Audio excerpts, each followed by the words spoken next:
Hello. Today I want to continue with my discussion about addiction. Addiction has a spiritual cause. Okay, we all know about chemistry and conditioning and all of that. It's well known. Can be easily looked up and studied. But there's also, remember, human beings are part heaven, part earth. We have a soul. We're partially spiritual, which you know that. You know that you're more than just an animal. For example, animals don't need hope. Humans need hope. See? It's just a little example right there. Humans have an awareness. An animal is awake, okay, and sees and hears. But the animal is fused to it has its senses. But humans not only can see, but you can also perceive. Not only can you hear, but you can also understand. See, there's an extra level there. It's because you have a consciousness, you have a soul. Okay, but we're talking about addiction. So addiction is stubbornness, not wanting to admit you're wrong. And how does addiction begin? It begins usually with hate. Hatred and resentment. Hatred and resentment of one's failing parents is how it usually begins, especially a father. Most fathers are failures. All fathers are failures. It just depends on whether some wake up to see that they're failures and then cry out for answers. Okay? That's why a lot of kids say, my dad wasn't there for me.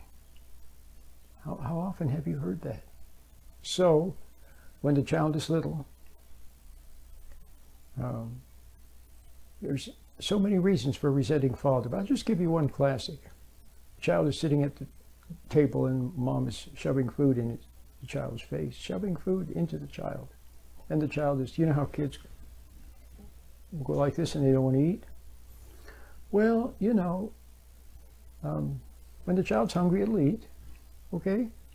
But when it's being forced, see, but there's something willful. Mother is willfully forcing the child to eat. And meanwhile, what is dad doing? Why, he's just sitting there like a bump on a log. See? So he allows this to happen to the child. He permits it to happen. Okay? There are other situations too where a mom permits the father to do something that's not good, and she lets it happen for egotistical reasons, prideful reasons, for not rocking the boat. See? But the point is that parents with their anger, parents with their impatience, with their lack of love, with their lack of understanding. See, the average parent doesn't have understanding. They can't have understanding because they're separated from their inner ground of good through emotion, through resentment, through making things too important. See, maybe they make money too important, or having a nice house too important, or having things work out more too important, or caring what other people think of them, see, too important. There's just so many things they can make too important. Or dad can make a ball game too important. Mom can make shopping or her friends too important. Very, very typical. But the child sees that. And it's an injustice. It's an injustice, and it's wrong. It's wrong to make anything more important than what you know in your heart is right. See, the little child sees that. Children are very perceptive, and they have a soul. Remember, children are little people with a soul. So the child perceives these things. But when the father allows things to happen to the child, and the father's not there for the child, and the father abandons the child to all these other people, the teachers and coaches and daycare and all these others, and then things happen. See, then father's not there. So the child is forced to cling to mom, to peers, to the gang, see, to something, or to fantasy. See, so the child resents father for that. That's the primal hate, the hatred of father for failing. But of course, now as an adult, you have to see that father couldn't help himself. He was lost. He was lost a long time ago when he was a little child. And nobody was there for him either. And the world was too much for him. So he never found it. That special something, that bond with the Creator within, never found it. So he didn't have it. He didn't have love. He didn't have love for himself, for your mom. Not true love he didn't have. Maybe he brought her flowers and chocolates, but he didn't have true love, what she really needed. That's why, and she resented him too, because he didn't have love for her, see? So she may have become so, and then you might have resented mom because she became very willful. See, or you resented your parents for fighting all the time.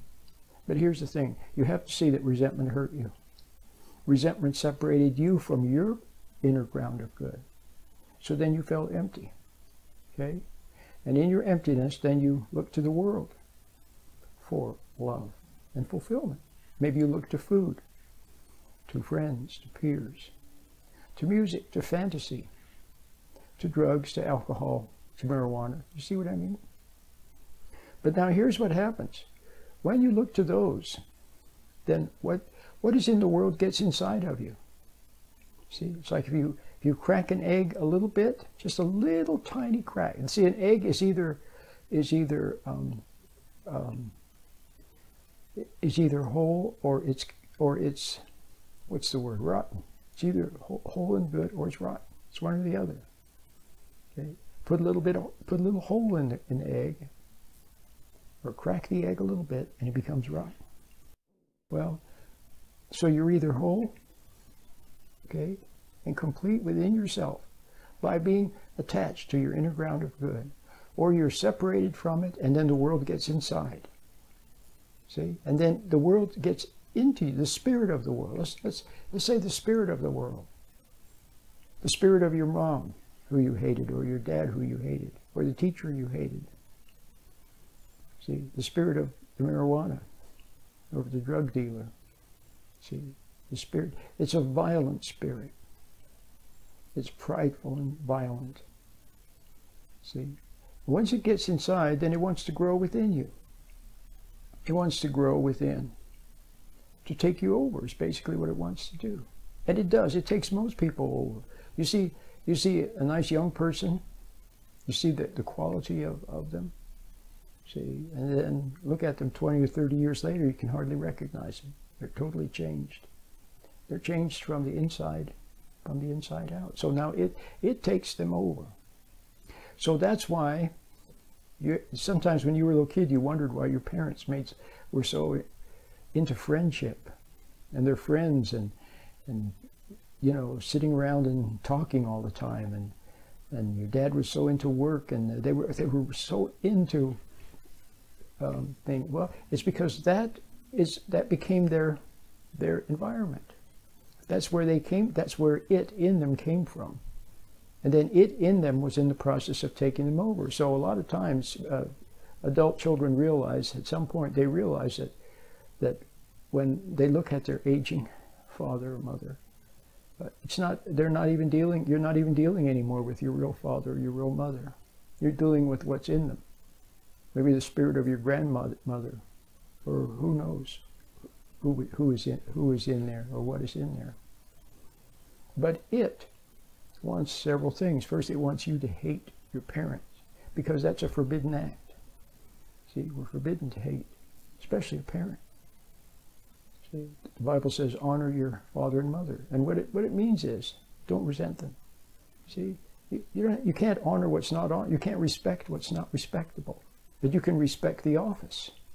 See, maybe a particular judge is not respectable, but you can respect the office. See, of judge. You see what I mean? And then don't hate.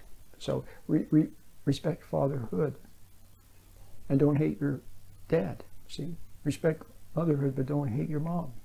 See, don't resent your mom. Don't resent your dad. See how simple that is? Then you get better. See.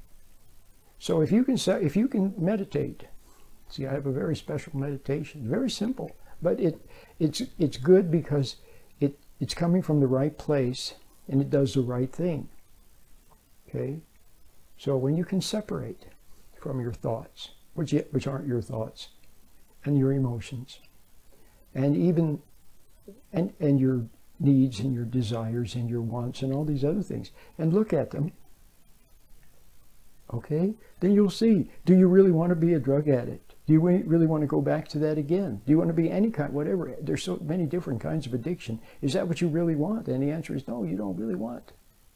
But something in you, see, craves that, because that element, see, it anesthetizes your soul, your conscience. It makes you guilty, so then you don't want to come to the light, to come to God and repent, which is to its advantage. Plus, it thrives on those poisons, see, and it thrives on the emotional atmosphere, that destructive atmosphere where things are breaking down and releasing energy. It thrives on that. It thrives on breakdown, just like bacteria. See, they thrive on things being destroyed, breaking down, falling apart. See, so it can see, like buzzards circle around some animal that was killed on the road. See, there are certain creatures who thrive on death. See, well, that's it in you. That's which way it's oriented. So now you see what happened. The world got inside of you through resenting your parents, okay? And then, see, you're guilty of resenting your parents, but then you're also not totally innocent in other ways. For example, your ego, you wanted something from the world.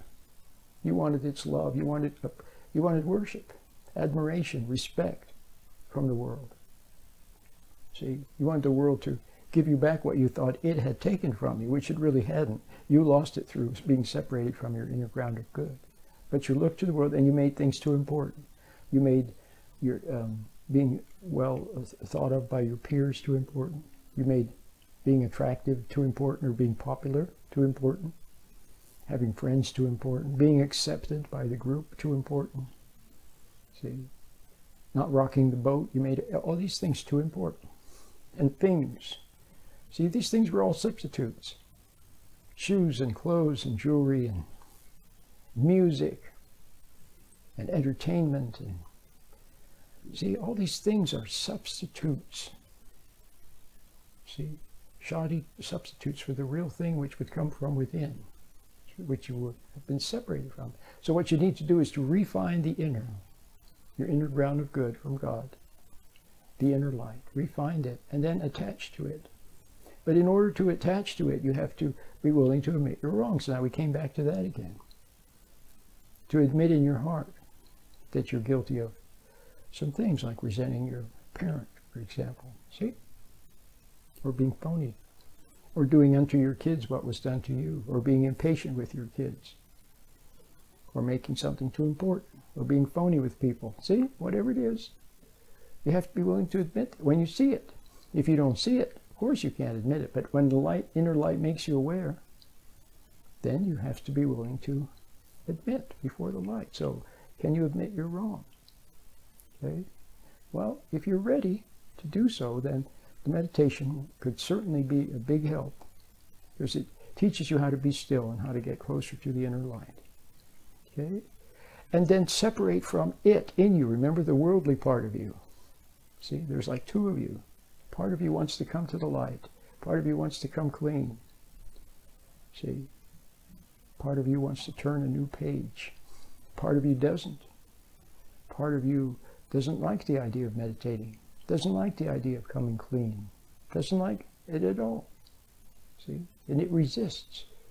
And it, through your mind, will make all kinds of excuses. You're not ready. God hates you. It's not going to work. Nothing will work.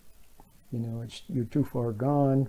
It'll try anything, or it'll steer you to some false religion, some organized religion, or some esoteric practice, or some useless meditation, which many of them are useless, and they're even harmful. Okay. The right kind of meditation is not one of escaping into rosy thoughts or visualizations. It's not one of becoming hypnotized, which is how the world controls you, hypnotized by music or chanting or looking at a mandala or something. It's not that at all. It's just the opposite. It teaches you to stand back from thoughts, to come back to the present moment. See, where the birds are singing and where you can find God. See, God is the missing element also for most meditations, incidentally. But when you meditate properly, see, then despite all of the stuff that it tries to, that worldly part of you says, you know, you're not ready, you're not, this is not good, you shouldn't try this, something terrible will happen. It just goes on and on with all this stuff. You have to just stand back and observe that and not react to it. Don't believe it or disbelieve it, just observe it. It's not credible. You just observe it like a bad TV show. Just there it is, and you're not even interested. Okay? And then separating from it, then you will see that the real you, see, the real you even, here's an example. Let's say you hear bad words uttered in your mind all of a sudden. Where'd that come from? Okay? Where'd that come from? The bad words in your mind. Did you really think those words? No. And how do you know? Because the real you is ashamed. See, the real you is ashamed. So you didn't think those words. They came from somewhere. Okay, so don't worry about it. Just observe them and let them pass. See, you don't have to feel guilty for a bad word that comes into your mind because you didn't even think up that word. See, so you have to clearly separate from what is wrong, what has gone wrong with you.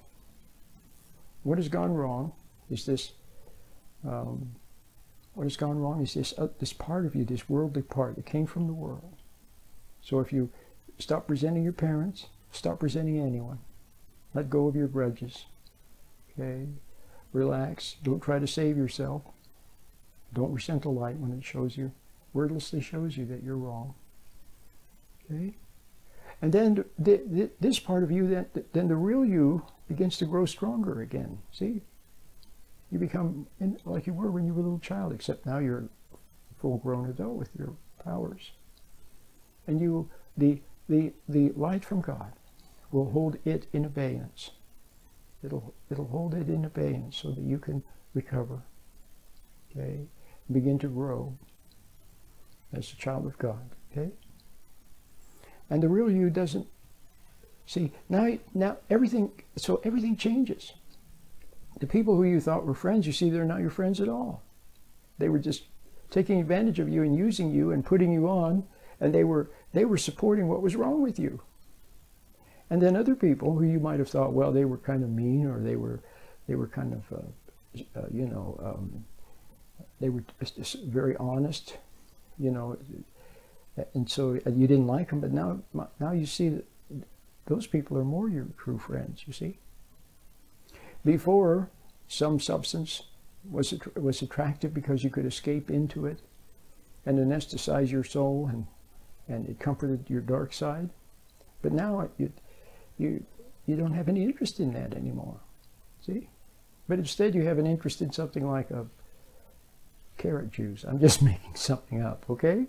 Something good, all of a sudden, really and truly, all of a sudden you just see, well, that would be nice, and suddenly you like that more. So I know a man very well. He started meditating, and one of the first things that left him was smoking. He had been smoking for decades.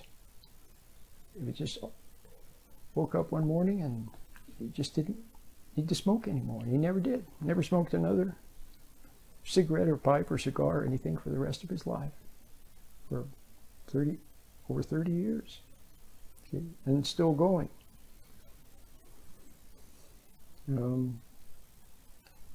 So that's the way, you see, just one day, it just gives you up.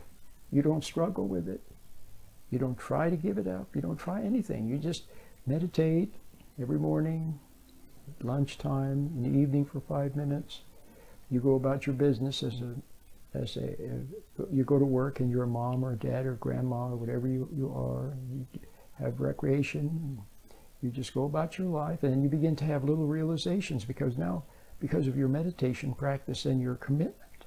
See, by doing it every day, your commitment to coming back to the light, and because you want the light in your life, you want God in your life. See, and you're willing to admit you're wrong. Now you have a whole new attitude. Everything changes. See, everything changes for the better, and it's like a complete reversal. See? And before you were an enemy of God, you were an enemy of conscience. You fought your conscience. Now you're a friend of it. Okay? And now you will have a twinkle in your eye, and you will be the forthright one, tending to speak the truth, which some people won't like that, and other people will. See, the people who are not your friends, they won't like it, but your true friends will like it. Or perhaps at first they won't like it either, but then later they will like it because they see that's good for them. See? Everything will change for the better. My name is Roland.